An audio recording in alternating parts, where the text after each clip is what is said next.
నమస్కారం సార్. నమస్తే అండి. సార్, పార్లమెంట్ ఎలక్షన్స్ తర్వాత బీజేపీ గ్రాఫ్ కాస్త తగ్గిపోయింది. ఇండియా కూటమి గ్రాఫ్ కాస్త పెరిగిపోయినట్టుగా మనకు కనిపించింది ఆ రిజల్ట్స్ చూసిన తర్వాత. సో, ఇంకా ఇండియా కూటమి కాస్త కష్టపడితే నెక్స్ట్ వచ్చే ఎలక్షన్స్‌లో అది అధికారంలోకి రావచ్చన్న చర్చలు అప్పుడు జరిగాయి. కానీ ఇప్పుడు పరిస్థితులు కాస్త వేరుగా మారిపోయాయి సార్. ఇండియా కూటమి చూసుకుంటే అంటే కాంగ్రెస్ చూసుకుంటే హర్యానాలో ఓటమి పాలైపోయింది. మహారాష్ట్రలో కూడా ఓటమి పాలైపోయింది. ఏం జరిగిందో అయితే తెలీదు. సో, ఇక్కడ మహారాష్ట్రలో అయితే వాళ్ళైతే ఉద్ధవ్ ఠాక్రే వర్గం వారు కాంగ్రెస్ ఓవర్ కాన్ఫిడెన్స్ వల్లే ఓడిపోయిందని చెప్పేసి చెప్తున్నారు. హర్యానాలో చూసుకుంటే ఆప్‌తో పొత్తు పెట్టుకోలేదు. అందుకే ఓడిపోయిందని చెప్తున్నారు. ఇప్పుడు ఇది కూడా ఒక ప్రమాదం వచ్చింది. ఆప్ వాళ్ళు ఏం చేస్తున్నారంటే ఢిల్లీలో ఎలక్షన్స్ రాబోతున్నాయి. మేము కాంగ్రెస్‌తో కలవము. హర్యానాలో మేము కలవలేదు. మేము సీట్లు ఇవ్వలేదు కూడా అని చెప్పేసి చెప్తున్నారు. ఈ లెక్కను చూసుకుంటే అసలు ఇండియా కూటమి చీలిపోతున్నట్టుగానే కనిపిస్తుంది. అంతకుముందు మమతా బెనర్జీ గారు కూడా అందులో నుంచి బయటకొచ్చేసారు. మరి బలం పుంజుకుంటుంది అని అనుకున్న నేపథ్యంలో ఇటువంటి లొసుగులు రావడం మీరు ఏ విధంగా చూస్తారు సార్? అంటే మమతా బెనర్జీ ఇండియా కూటమి నుంచి పూర్తిగా బయటకు వచ్చినట్టుగా ఎక్కడ అనలేదు. కానీ వాళ్ళు కొన్ని విషయాల్లో క్రిటికల్‌గానే వ్యవహరిస్తున్నారు కూటమిలో ఉన్నప్పటికీ. ఓకే. ముఖ్యంగా పార్లమెంట్‌లో ఈరోజు జరిగినటువంటి వ్యవహారం చూస్తే అంటే నిరసన తెలియజేయాలి అనుకున్నారు వాళ్ళు. సంబాల్ అల్లర్లకు వ్యతిరేకంగాను, అలాగే అదానీకి సంబంధించిన వ్యవహారము, అలాగే మణిపూర్‌కి సంబంధించి అక్కడ జరుగుతున్నటువంటి అంటే అడవుల్ని ఖాళీ చేయించడం, ఆదివాసీలతో తగాదాలు పెట్టుకోవడం, మతపరమైనటువంటి రగడ చేయటం, ఇలాంటి విషయాల మీద ప్రభుత్వాన్ని నిలదీయాలి అని ఒక ప్రోగ్రాం డిజైన్ చేసుకున్నారు. ఓకే. దానికి సంబంధించి ఆందోళనకి దిగాలి అని అనుకున్నప్పుడు కూటమి సమావేశం జరిగింది. పార్లమెంటరీ పార్టీల సమావేశానికి కూడా వీళ్ళు హాజరు కాల. సమాజ్వాదీ కూడా కాల. తృణమూల్ కాంగ్రెస్ కాలేదు, సమాజ్వాదీ కాలేదు. ఫైనల్గా మీటింగ్ జరిగింది. ఈరోజు వాళ్ళు పార్లమెంట్ ముందు ధర్నాలు అవి ఆర్గనైజ్ చేశారు, నిరసన కార్యక్రమాలు చేశారు. కానీ తృణమూల్ కాంగ్రెస్ మాత్రం హాజరైంది సభకి. అలాగే సమాజ్వాదీ ఎంపీలు కూడా సభకి హాజరయ్యారు. అయితే వాళ్ళు ఓపెన్గా ఒక మాట అన్నారు, సభా కార్యక్రమాలు సజావుగా జరగడానికి మా వంతు సహకారం అందిద్దాం అనుకుంటున్నాము అనే మాట తృణమూల్ నుంచి బయటకు వచ్చింది. ఓకే. అంటే సభని సజావుగా జరగనివ్వటము అంటే ఏదో ప్రో గవర్నమెంట్ ఉన్నట్టుగా అనుకోవద్దు. సభలు చర్చించాల్సిన విషయాలని చర్చించాలి. ఆందోళనలతో సభని టోటల్గా అంటే ఒక రకంగా ప్రతిష్టంభనకు గురి చేయటం అనేది సరైంది కాదేమో అనే ఉద్దేశంతో మేము ఉన్నాము అనేది వాళ్ళు మాట్లాడారు. తృణమూల్ ఎంపీలు, సమాజ్వాదీ వాళ్ళు ఏం మాట్లాడలేదు, కానీ వీళ్ళైతే మాట్లాడారు.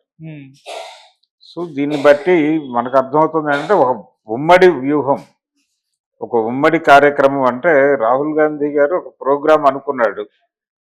ఆయన డిజైన్ ఏమిటి, టోటల్గా ఈ సెషన్లో బీజేపీని ఎండగట్టాలి అని అనుకున్నాడు ఆయన. అయితే కలిసి రావడం లేదు కొన్ని పార్టీలు అనేది కనిపిస్తోంది. అలాగే ఇతర సందర్భాలు దాని మీద ఏ ఇన్ఫ్లుయెన్స్లు పనిచేసినా ఇందా మీరు అన్నట్టుగా ఈ మహారాష్ట్ర ఎన్నికలు కావచ్చు, హర్యానాలు కావచ్చు, అయితే జార్ఖండ్ అనేది వాళ్ళు గెలుచుకోగలిగారు, కానీ అదేం పెద్ద చెప్పుకోదగ్గ విజయం కాదు. మహారాష్ట్ర ఎన్నిక అనే దాని మీద చాలా అంచనాలు ఉన్నాయి. అది వర్కౌట్ అవ్వలేదు. నెమ్మదిగా వీళ్ళు మళ్ళీ తమ పద్ధతిలో అంటే కూటమిని విచ్ఛిన్నం చేసే కార్యక్రమాలు కూడా జరుగుతున్నాయా అనేది అనిపిస్తుంది. ఇది ఎన్డీఏ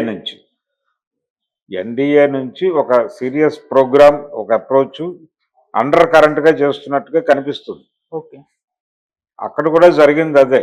మహారాష్ట్ర ఎన్నికల్లో కూడా పూర్తి అంటే ఎవరైతే కాంగ్రెస్ పార్టీకి అనుకూలంగా వ్యవహరించారో వాళ్ళల్లో చాలామంది క్రియాశీలకంగా వాళ్ళతో కలిసి ప్రయాణించలేదు అనేది ఎన్నికలు అయిపోయిన తర్వాత వచ్చినటువంటి ఫలితం. అంటే ఫలితం చెప్పినటువంటి విషయం. చాలామంది పైకి నటించినప్పటికీ వాళ్ళు తెర వెనక రాజకీయం వేరే నడిచింది అని. పర్టికులర్ గా 2-3 హిందూ గ్రూపులు కూడా కలిసినాయి వీళ్ళతో. అది ఉద్ధవ్ వర్గం నుంచి ఒక విమర్శ ఉంది కానీ కాంగ్రెస్ ఓవర్ కాన్ఫిడెన్స్ ఇవన్నీ మాట్లాడుతున్నారు కానీ అక్కడి నుంచి కూడా కొంత అండర్ కరెంట్ చీలికలు జరిగినాయి. జరిగి అటువైపు మొగ్గారు.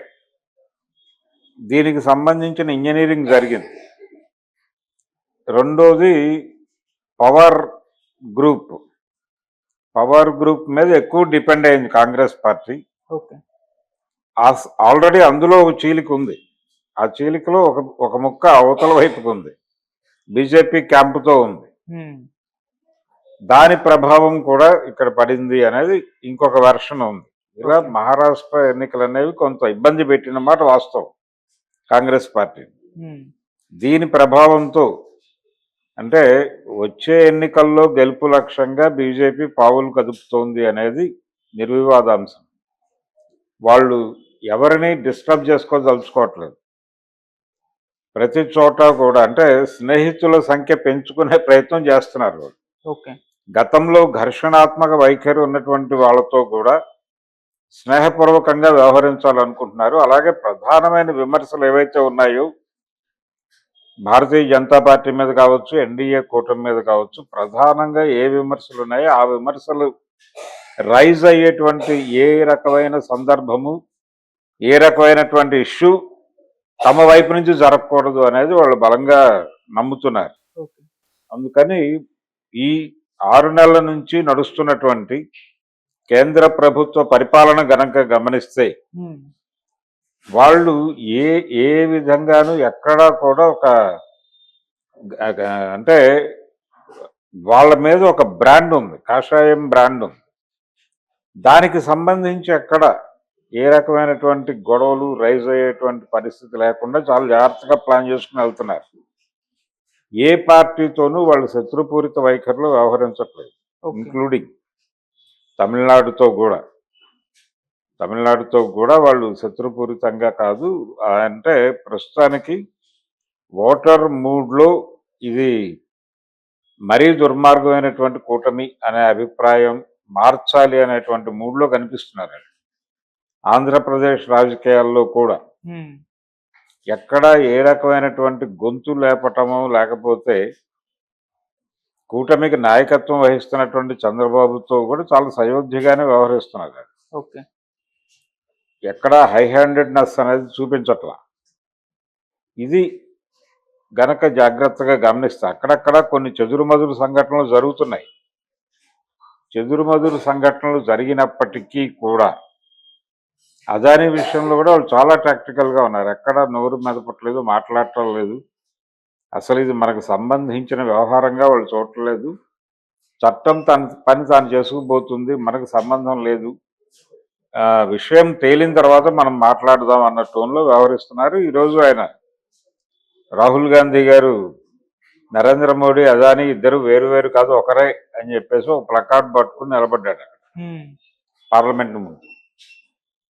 ఇది ఇలా ఎక్స్పోజ్ చేయటం కోసం కాంగ్రెస్ పార్టీ చేసే ప్రయత్నాలను కూడా జనం నమ్మేలాగా ఉండకూడదు అనేది అప్రమత్తంగా వ్యవహరిస్తోంది భారతీయ జనతా పార్టీ. గతంలో లేనంత అప్రమత్తంగా వ్యవహరిస్తోంది. దానికి కారణం 63 సీట్లు కోల్పోవడమే.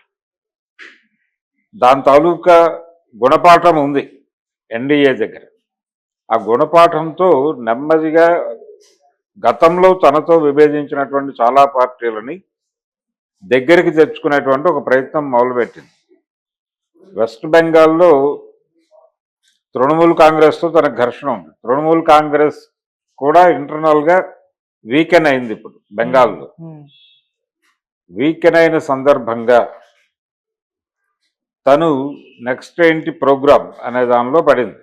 సిపిఎం కూడా వీక్ అయి ఉంది అక్కడ. అంటే గతంలో ప్రభావవంతమైనటువంటి పార్టీలుగా ఉన్నటువంటి తృణమూల్ కాంగ్రెస్ ప్రభావం కోల్పోతోంది. తృణమూల్ కాంగ్రెస్ కంటే ముందు దాదాపు 25 సంవత్సరాలు పరిపాలించినటువంటి సిపిఎం పార్టీ కూడా తన ప్రభావాన్ని కోల్పోయింది. కోల్పోవడం అంటే దాదాపు సిపిఎం పార్టీ తాలూకా ఓట్ బ్యాంక్ అంతా కూడా బీజేపీ వైపు ట్రాన్స్ఫర్ అయింది. ఈ పరిస్థితుల్లో థ్రెట్ తృణమూల్ కాంగ్రెస్ కి ఇమ్మీడియట్ థ్రెట్ బీజేపీ. ఆ కండిషన్లో కొద్దో గొప్ప లోకల్ సెంటిమెంట్ని రైజ్ చేయడం ద్వారా తృణమూల్ కాంగ్రెస్ కొంచెం అడ్వాన్స్గా ఉంది, కొంచెం బెటర్ పొజిషన్లో ఉంది. కాబట్టి ఆ బెటర్ పొజిషన్ని సస్టైన్ చేసుకోవటానికి శత్రుపూరిత వైఖరి కాకుండా కొంచెం మిత్రత్వంతో వెడితే బెటర్ అని అనుకుంటోందా? ఓకే. అంటే కాంగ్రెస్ పార్టీతోనో లేకపోతే ఇండియా కూటమితోనో తను ట్రావెల్ అవ్వటం ద్వారా బెంగాల్ ఎలక్షన్లో తన ఏదైనా ప్రభావం చూపించగలనా లేదా అనే సందేహాలు ఏవైనా ఉన్నాయా తృణమూల్లో అనేది ఈరోజు జరిగినటువంటి వ్యవహారాలు చూస్తే అర్థమవుతుంది. అంటే కొంచెం క్రిటికల్గా ఉన్నారు, ఆందోళన పడుతున్నారు. బీజేపీతో లేకపోతే ఎన్డీఏ కూటమితో శత్రుపూరిత వైఖరితో వెడితే తనని క్రబ్ చేయటం పెద్ద విషయం కాదు ఎన్డీఏ కూటమికి అనే సందేహం ఎక్కడో ఉంది వాళ్ళకి. అలాగే తనతో కలిసి వచ్చినటువంటి పార్టీలన్నీ కూడా గతంలో సిపిఎంతో కలిసి నడిచిన పార్టీలు, సిపిఎంతో ఫ్రంట్ కట్టినటువంటి పార్టీలు ఏదో టైంలో, ఇవన్నీ కూడా తోకజాడించే వ్యవహారాలు కావచ్చు. ఓకే. అందుకని ఒక డైలమా నడుస్తోంది తృణమూల్లో, ఒక డైలమా నడుస్తోంది. ఆ డైలమాలో నుంచి వాళ్ళు ఇలా బిహేవ్ చేశారు ప్రతి చోట. అంటే దీన్ని ఎలా వాళ్ళు అవుట్కమ్ ఎలా ఉంటుంది డిస్కషన్స్ తర్వాత మనం తిరిగి అంటే తిరుగుబాటు జెండా ఎగరేయచ్చు కేంద్ర ప్రభుత్వానికి వ్యతిరేకంగా అనే స్థైర్యం చిక్కితే మళ్ళీ సీన్ మారచ్చేమో. కానీ ప్రజెంట్ అయితే ఒక ఆందోళన ఉంది తృణమూల్కి. బీజేపీ వెస్ట్ బెంగాల్లో దాని పొజిషను, దాన్ని ఎదుగుతున్నటువంటి సరళి, అలాగే సిపిఎం తగ్గుముఖం పట్టడం, ఒక బలమైన శత్రువు ఉన్నప్పుడు ఒక ఐక్య సంఘటన రూపంలోకి రావచ్చు. కానీ ఇక్కడ ఇప్పటి వరకు బెంగాల్లో ఏ రకమైన ప్రభావం చూపించిన భారతీయ జనతా పార్టీ దాదాపుగా 3-4 ఎలక్షన్స్ నుంచి చాలా ప్రభావవంతంగానే ఉంది, గట్టి పోటీ ఇస్తోంది అనేది వాస్తవం. ఓకే. ఈ రైజ్ ఎక్కడికి వెడుతుంది అనే ఆందోళనతో ఏదైనా వాళ్ళు డిస్కషన్లో పడ్డారా అనేది ఒక డౌట్. కొత్త శక్తుల్ని కూడా తీసుకోవటం, ఈ లోపల వాళ్ళతో సయోధ్య కాదు నిజానికి కొంత ఫ్రెండ్లీగా ఉండటం ద్వారా వాళ్ళ శక్తి ఏమిటి అనేది అంచనా కట్టాలనేది ఒక ప్రయత్నం ఏదో చేస్తుంది ఆవిడ.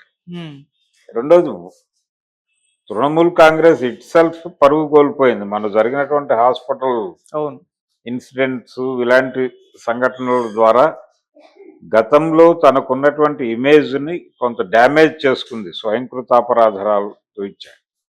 ఈ స్వయంకృతాపరాధాల నుంచి పార్టీని ఎలా గట్టెక్కించాలి, పార్లమెంట్ ఎలక్షన్స్లో తిరిగి అధికారంలోకి రావడానికి ఏం చేయాలి అనేది ఒక కసరత్తు జరుగుతుంది. ఈ ప్రాసెస్ ఇక్కడైతే సమాజ్వాదీది ఇంకొక గొడవ. వాళ్ళు తిరిగి తన పార్టీ ప్రభావాన్ని ఎలా నిలబెట్టుకోవాలనేది రకరకాల ప్రయత్నాలు చేస్తున్నారు. బీహారు ఈ ఏరియాల్లో వాళ్ళు ఎలా నిలబడాలి అనేది, కోల్పోయిన ప్రాభవం గొడవే అక్కడ కూడా. అఖిలేష్ యాదవ్ ఎలా తిరిగి అంటే తనకి కొన్ని టెక్నికల్ ప్రాబ్లమ్స్ ఉన్నాయి, అతను కూడా కొంత ఆలోచనలో ఉన్నాడు ఎలా నడపాలి, పూర్తి స్థాయి వ్యతిరేకతతో వెళ్ళటమేనా లేకపోతే ఏదన్నా ఒక సయోధ్యతో ప్రయాణించటమా అనే ఒక డైలమాలో ఉన్నాడు. అంటే వీళ్ళందరినీ తనతో నడిపించుకోవడంలో ఎక్కడో ఇండియా కూటమి థియరిటికల్గా తడబాటుకు గురవుతోంది అనేది అర్థమవుతోంది. ఈ థియరిటికల్గా తడబాటు పడటం వల్లనే వీళ్ళందరూ తలో దిక్కు చూస్తున్నట్టు అనిపిస్తోంది. ఇది ఎక్కువ కాలం కొనసాగటం మంచిది కాదు. రకరకాల అంశాల్లో చాలా సారూప్యతలు ఉన్నాయి కాంగ్రెస్ పార్టీకిను భారతీయ జనతా పార్టీకి, యూపీఏ కూటమికి, ఎన్డీఏ కూటమికి సారూప్యత ఉంది పరిపాలనలో కూడా. కాకపోతే కొన్ని సెక్షన్స్లో కాంగ్రెస్ పార్టీ ఉంటే ఒక వెసులుబాటు ఉంటుంది, ఊపిరి పీల్చుకునే పరిస్థితి ఉంటుంది అనే అభిప్రాయం ఉంది. కానీ బీజేపీ కూడా ఇప్పుడు ఆ స్పేస్ ఇవ్వాలనుకుంటోంది. ఆ స్పేస్ ఇవ్వాలని బీజేపీ అనుకుంటున్నప్పుడు ఎందుకు ఘర్షణ పడాలి అనుకుంటున్నారు. ఇది విచిత్రమైన సీన్. అందుకని ఈరోజు వాళ్ళు కొంచెం తేడాగా బిహేవ్ చేశారు. వీళ్ళు ఇంకా పూర్తిగా బయటకు పోలేదు. ఉమ్, కూటమిలో ఉన్నారు, ఒక భిన్నమైనటువంటి ఆలోచనతో నడుస్తున్నాం అని మాత్రమే అన్నారు తప్ప మేమేదో బయటకు పోతున్నాం అనే టోన్ లేదు. ఓకే. వీళ్ళని కూర్చోబెట్టి ఎలా సెటరైట్ చేసుకుని కాంగ్రెస్ పార్టీ తన నాయకత్వంలో నడిపించుకుంటుంది వచ్చే ఎన్నికల వరకు వీళ్ళని సస్టైన్ చేయాలి. ఉమ్, ఈ సస్టైన్ చేయటానికి కాంగ్రెస్ పార్టీ ఏ రకమైనటువంటి ప్రయత్నాలు చేస్తుంది అనేది చూడాలి. ఓకే. దాన్ని బట్టి కూటమి నిలబడుతుందా లేదా అనేది డిసైడ్ అవుతుంది. భారతీయ జనతా పార్టీ వ్యూహాత్మక కదలికలే ఈ స్థితికి కారణం ఉమ్, అనేది వాస్తవం. ఓకే. దాన్ని జాగ్రత్తగా స్టడీ చేసి కౌంటర్ వ్యూహం రచించుకోకపోతే కూటమి దెబ్బతిని తిరిగి వచ్చే ఎన్నికల్లో కూడా అధికారం ఎన్డీఏకి అప్పగించే పరిస్థితుల్లో ఇండియా కూటమి పడే ఛాన్సెస్ అయితే బలంగా కనిపిస్తున్నాయి. సార్ ఇంకోటి సార్, రీసెంట్ గా ప్రియాంక గాంధీ గారు కూడా ఎంపీగా వయనాడ్ నుంచి గెలుపొందారు. సో ఆమె రాకతో కాంగ్రెస్ పార్టీకి భవితవ్యం ఉంటుంది, ఇంపాక్ట్ పడుతుంది అని చెప్పేసి చెప్తున్నారు. అంటే కాంగ్రెస్ భవితవ్యం మారిపోతుందని కూడా అంటున్నారు. ఆమె ఇంపాక్ట్ ఏ మేరకు ఉంటుంది, మీరేం చెప్తారు సార్?